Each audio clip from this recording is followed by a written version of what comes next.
Bangsa Aceh adalah penduduk yang mendiami tanah di ujung Sumatera. Mereka adalah sekelompok orang yang mewarisi watak pemberani dan keras kepala.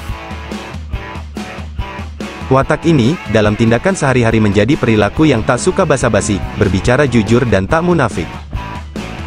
Makanya, orang Aceh pantang diganggu hak dan martabatnya, sekali musuh mengganggu, maka, mereka tak segan untuk berperang.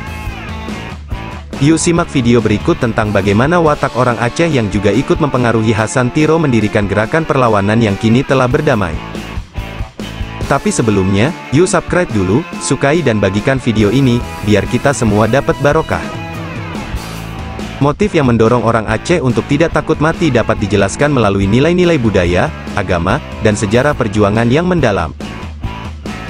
Pertama-tama, unsur agama Islam yang sangat kuat di Aceh memberikan keyakinan akan takdir dan kehidupan setelah mati, yang mengurangi ketakutan terhadap kematian. Sejarah panjang perlawanan melawan penjajah, terutama melawan Belanda, telah menciptakan warisan perjuangan yang diwarisi oleh generasi-generasi selanjutnya.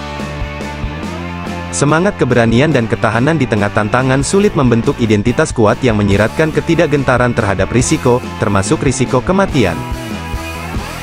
Selain itu, nilai-nilai keadilan dan pembelaan terhadap identitas lokal juga menjadi motivasi. Orang Aceh seringkali melihat perjuangan mereka sebagai upaya untuk melindungi kebebasan, martabat, dan agama mereka.